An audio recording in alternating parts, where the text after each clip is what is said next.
story starts here. New York has done so much great work so far.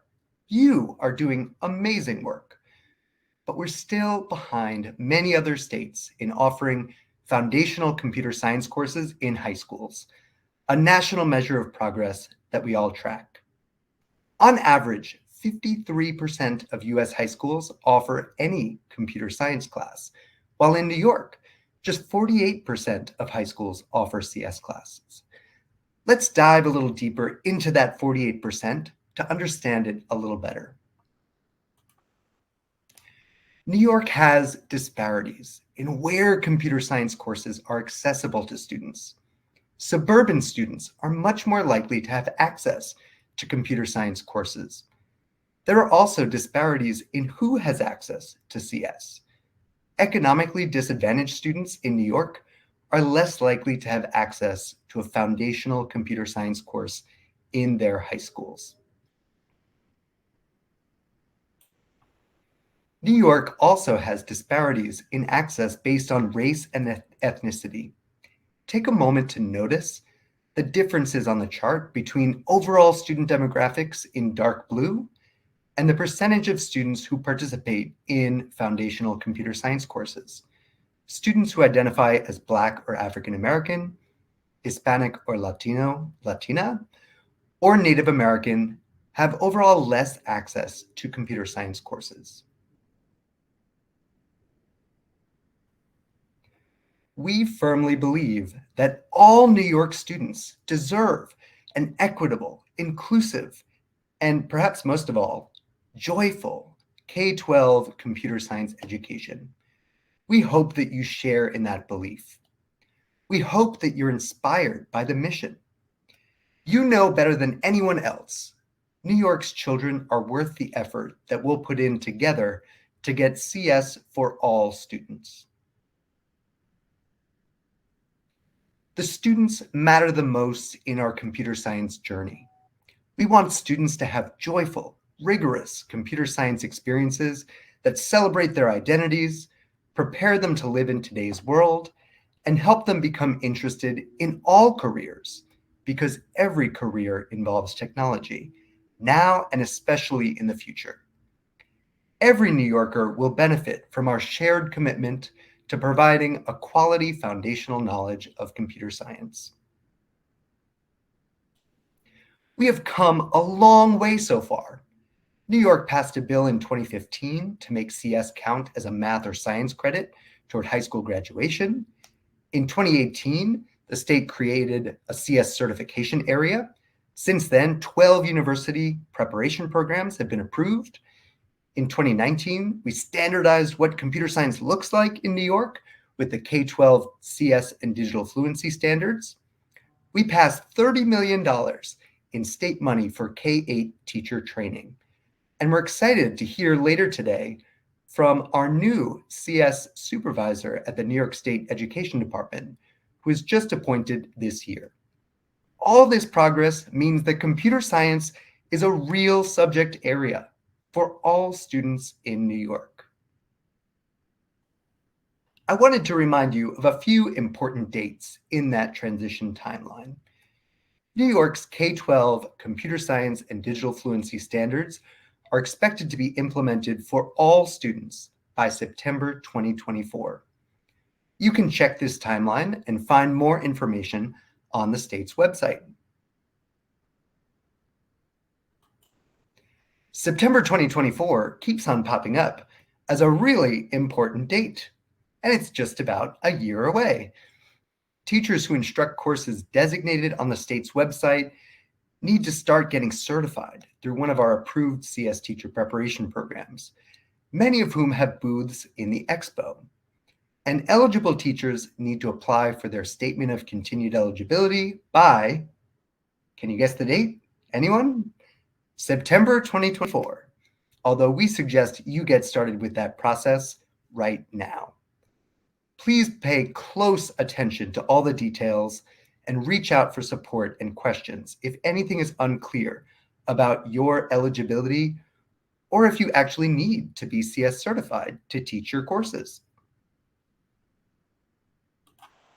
With all those important dates, well, mostly one, September 2024, coming up, you can find great resources to prepare for these transitions on CSforNY.org, along with links to the state websites explaining certification, the statement of continued eligibility, and more.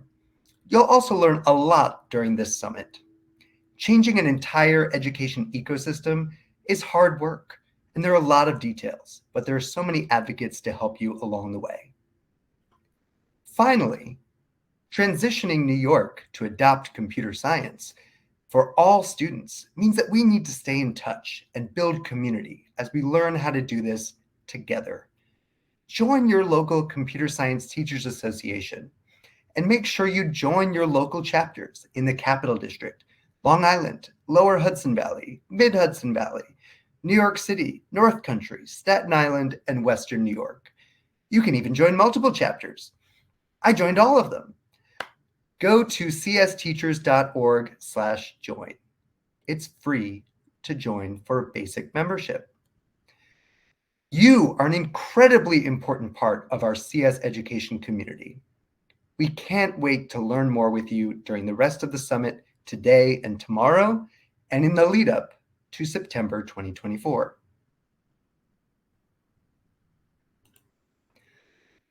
I'm super excited to welcome an incredible member of our community, Tunisia Mitchell, Interim Acting Executive Director of CS for All at New York City Public Schools. Tunisia is a dedicated advocate for equitable access to computer science, driven by a passion for creating inclusive spaces and effective structures. As the Interim Executive Director, she plays a pivotal role in advancing the organizational objectives in increasing access, affirmation, and attainment of computer science and computational thinking skills. Over the past 10 years, Tunisia has served in a variety of leadership roles to empower systems to strategically plan and implement sustainable, scalable, and equitable computer science education in the largest district in New York State and in the country. Please give a warm welcome to Tunisia Mitchell.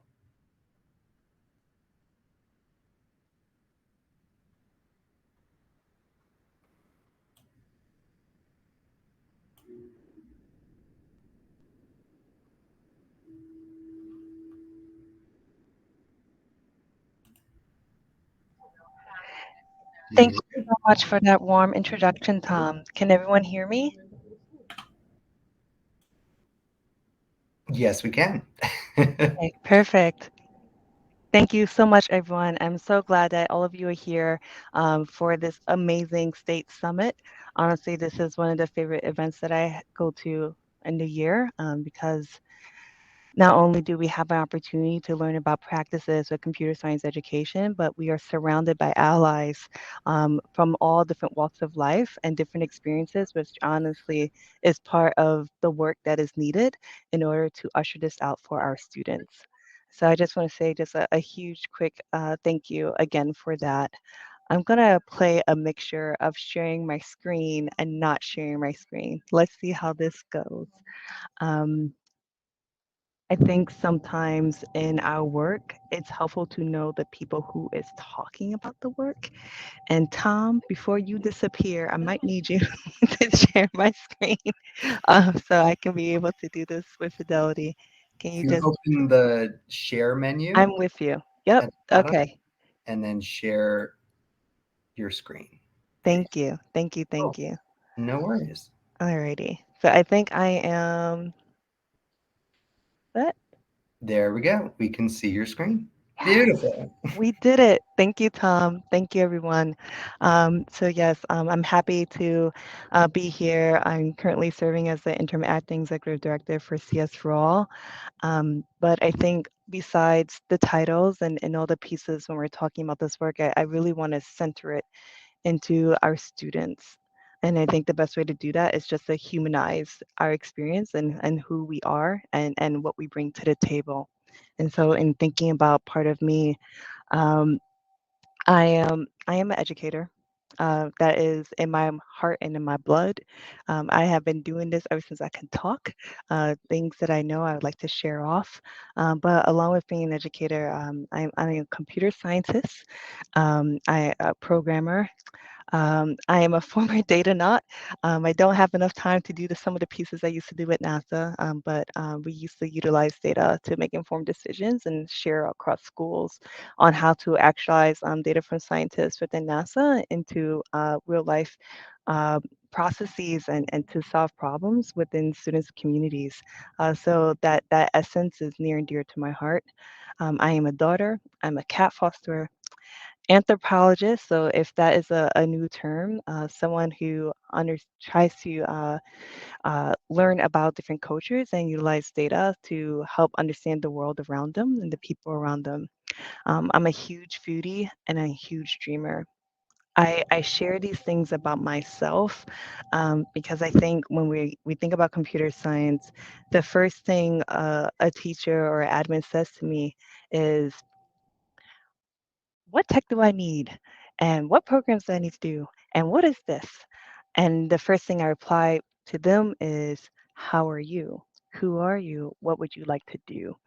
And I think with computer science education and computational thinking, there's so much that you can always do in this work, and so much that our students are also doing in this work. And so, if I could just fast forward, if you're thinking about our kids could also be daughters and scientists, but they're gamers and they could be sons and they could be politicians and dog lovers and all these pieces in between. And I think one of the things that I just really want to harness here is that for this work, we know with computer science that it really has become a cornerstone of our modern world. It empowers all of us, our students, our stakeholders. It drives innovation and it truly fuels our economy.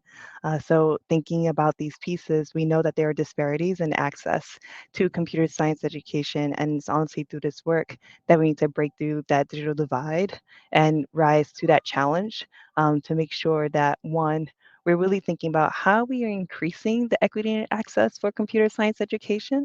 So students that you see across on the screen, they can live it and they can breathe it and they can understand it. But two, um, how do we lift up these practices to make sure that we're building in sustainable structures that is dependent on not only what we know from our current space, but from our community and also from our kids.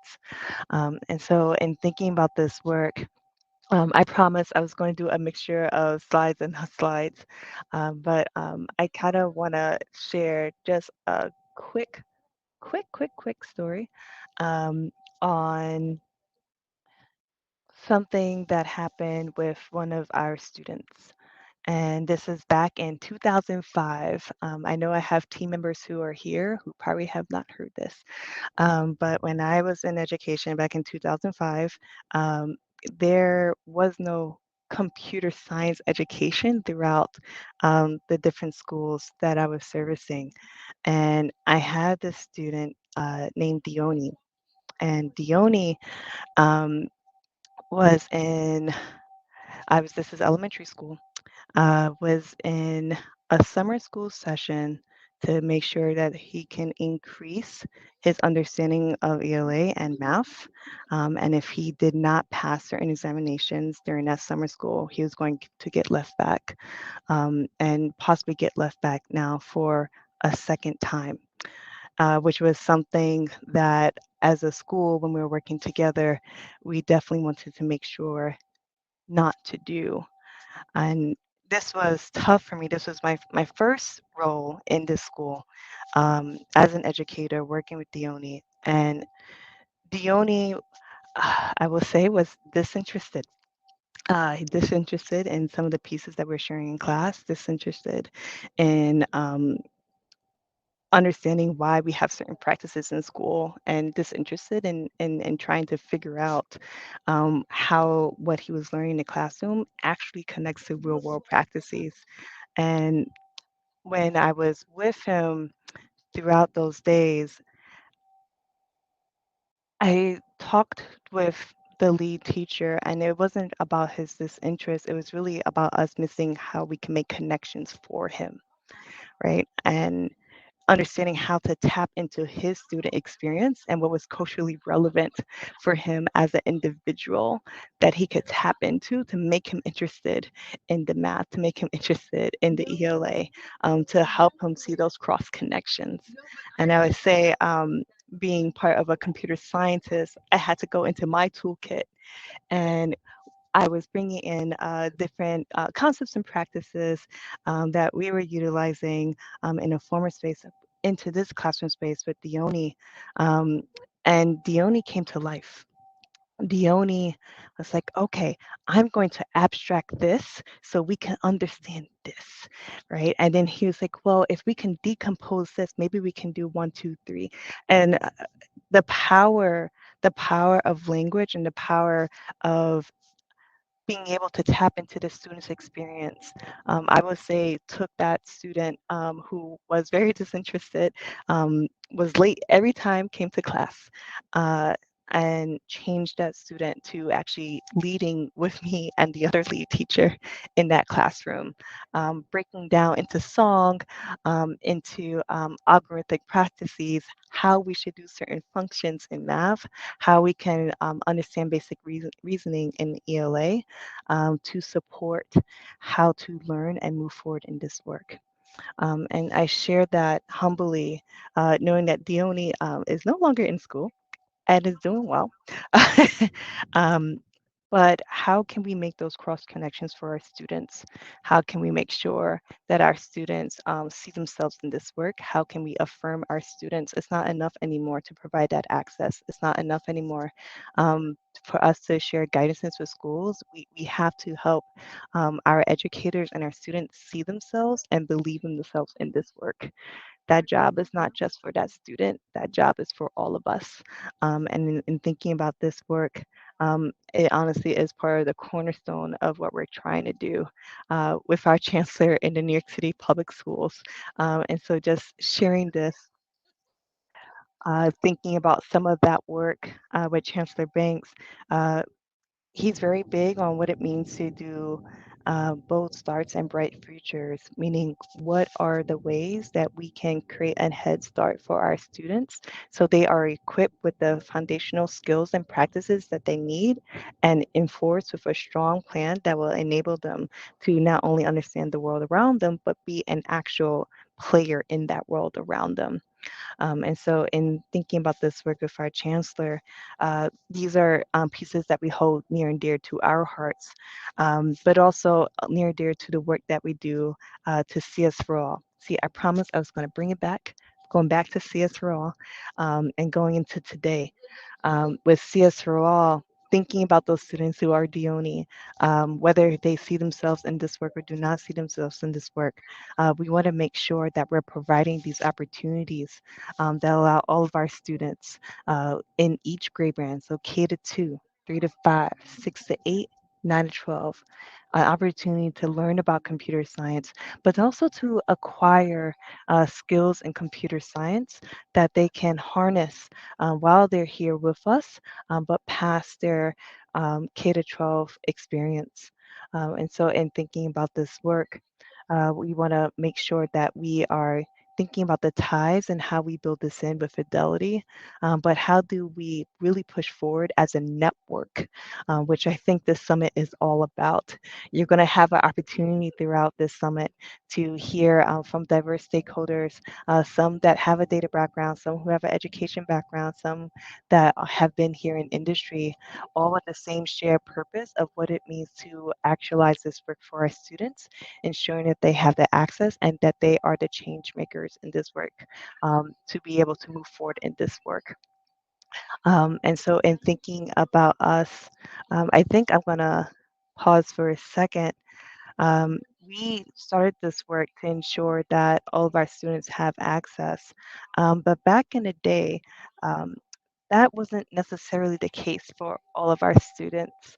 And so if we go back, let's say, to 2015, this is at the beginning before we even started with CS for All, we, again, as I shared, didn't have a lot of computer science in the building. What we had was bits and pieces of what strong PTA coordinators put together in different schools. Um, but I think a starking number in 2015, we had about 1,000 students who took the AP Computer Science exam. And I would say of those 1,000 students, 50% of them came from about 3 schools. And I'm going to ask in the chat if you can tell me, because we're going to make this interactive for a second. Let's give a hint of who those 3 schools are.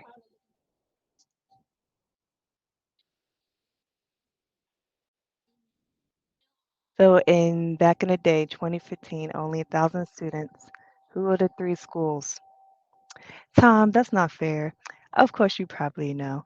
Um, but yes, we have in the chat, we have Stuyvesant, we have Brooklyn Tech. Um, And then somewhat, Matthew, thank you for you put science. I think Tom was trying to add an assist and add in for Bronx science. That is correct. In thinking about this, we had Bronx science, we had Stuyvesant, and we had Brooklyn Tech. Those are not representative of our system, right? And if I'm gonna reshare my screen for a second, I think we got lost. Um, those are not representative of our system. At the time, or if you look at the demographics to the right, you can see what that looks like for the students who took that exam. And now I'm just gonna press on a little nifty button. These are the demographics that were representative in our system at that time of our students.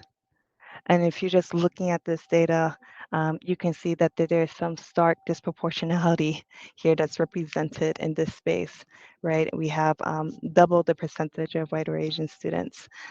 We have half the percentage of Black or Hispanic students. Um, we are nowhere near where we need to be in the amount of students that identify with girls when it comes to taking this exam. And so, in thinking about this work for the city, we really wanted to make sure that we are building in structures that not only provide awareness to computer science, but increasing what it means to affirm our students. That means imagery, that means letting them know about the communities they come from, who made advances and innovation in computer science that look like them, that sound like them, that talk like them, and building in sequences on the city level to ensure that teachers, administrators, and district leaders have an understanding of what this work is and how to move forward in this work. And so I say that to you all humbly today in thinking about this, because in order for us to do this right, in order for us to make sure that we had an understanding of how to do computer science. Yes, we created teacher programs that allow them to receive professional learning. Yes, we built curriculum. Yes, we work with administrators. Yes, we've developed different systems of practices to support the increase in pedagogy for CS for different educators within the space. But I think the call to action of where we see these pieces lying in now is where does this live in policy? How do we advance our system and bring in the tools that are needed to move forward in this work? And so today, I have a very, very humble ask. My humble ask is to please listen to the folks who come onto this call throughout these couple of days for this summit. Take in all the information that you can, but be agents of change with that information. Um, it's imperative to use this as a lever and not the stopping gap, because in order to do this work, it really takes all of us to make sure that we're advancing. Something that I want to share as part of closing that part of the members of my team, we just actually went through as a collective, but I think is vital when we're thinking about the movement of this work, is that there needs to be pathways that support our students in understanding what it means to actualize computer science, right? Computer science could be found everywhere in our system. Computer science is in every subject and what we touch and what we do. But how we create the systems and structures to support them in that pathway is key. When we talked about high school and we're looking at the stat, high school is not the only answer, right? We cannot start this work in high school. We cannot start this work hoping that they can take the APCS exam. We need to make sure to have a course of action to ensure that our students understand as a form of a mindset that they belong in this work and they are equipped with the skills and the tools in elementary, moving to middle school and high school. So by the time they are here, they are being active citizens of this work. And so, as I share one piece, a piece that was actually just done in our office, and a piece that I would love to leave with you all today, in thinking about how, as a system in New York City Public Schools, how we're thinking about moving in these pathways.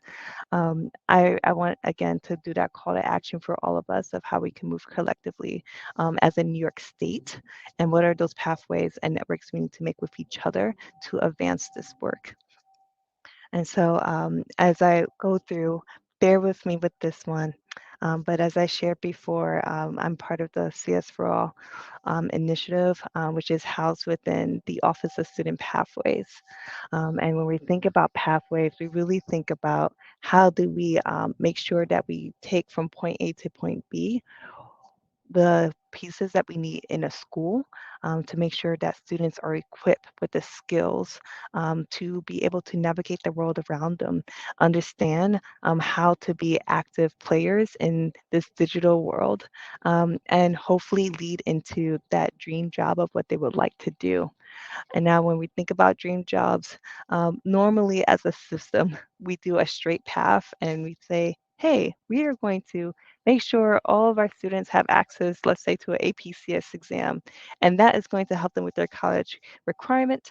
And then they'll be able to do the job of their dreams. We know that that is not the case. And we know that in order to do this work, it gets a little messy. Right? It gets a little messy of where students lead into their dream job. There's many hurdles. There's many disparities that students, that staff navigate as they're going on to this journey, right? And thinking about this work. Thinking about our pathways, same thing as we're hoping that students can go into a dream job. I know that we always push for this pathway of making sure that students, after they graduate high school, they're equipped with the tools to go to college. And then when they do college, they're equipped with a career. We all know by the time they reach high school, students may not even know what computer science is, depending on the experiences that were in their school. They may not take any of these pieces in college, and at times, sometimes are lost in terms of going to a career.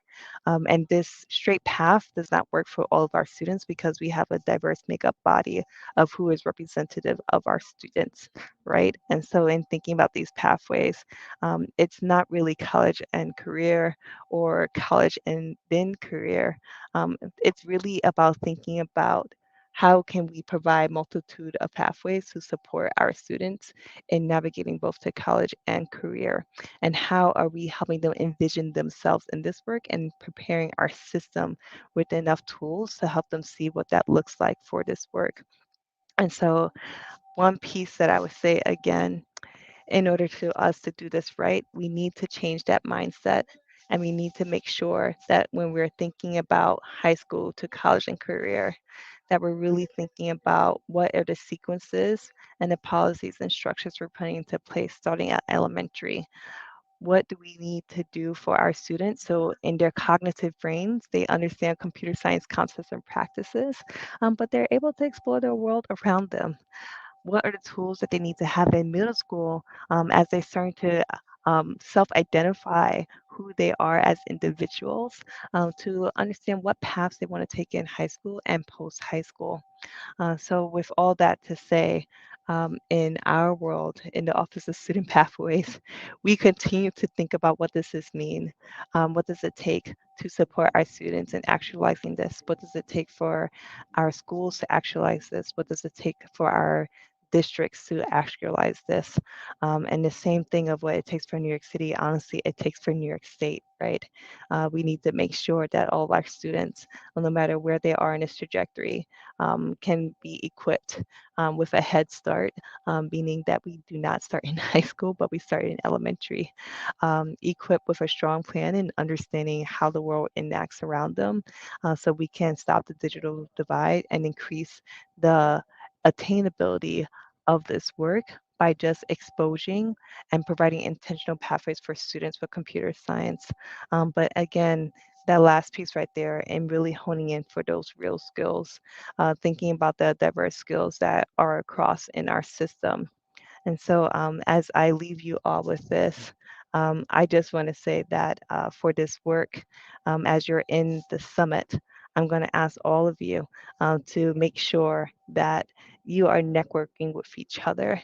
I would say, as a system for New York City, we're learning every day what it means to network as a team, but it's imperative to ensure that we are doing that work as a team. So there is in each of us where we are all having diverse roles in this space, but it takes all of us to actually execute to ensure that our students can get as much as possible, our staff can get as much as possible, and our system understands the need and the equity imperative for this work. So, as a form of a closing, again today, I know that the path ahead is incredibly ambitious. And I know that some of these words here and making sure that students have a strong plan when there are a lot of pieces that we may not be in control of, a lot of pieces that our students may not be in control of. But I would say here that in order to actualize this work, in order for our students to get a head start, in order for our students to acquire these skills, um, we we as a collective, as a state, need to come together to be able to support our students in seeing themselves and equipping them with the right tools to move forward. And so I'll leave you with this. In thinking about our work, I'm going to ask everyone here throughout the next couple of days, please keep your hearts open. Please keep your ears open, but make sure by the end of this summit that you have clear action steps of how you want to help move the needle in mobilizing our system, our state system, in advancing the equity imperative for computer science to make sure that no student is uh, left behind, as a matter of speak, that no students are left behind when it comes to advancing in this work, that we're creating intentional structures that allow our students to be seen in this work, and really digging deep to see who is receiving that access, who needs to receive that access, and what tools are needed to move that work forward. And so again, everyone, thank you for having me. Thank you for joining the State Summit. Please, everyone, utilize this as a catalyst to propel us as a future collective in computer science education. CS is not a privilege. It is a fundamental right.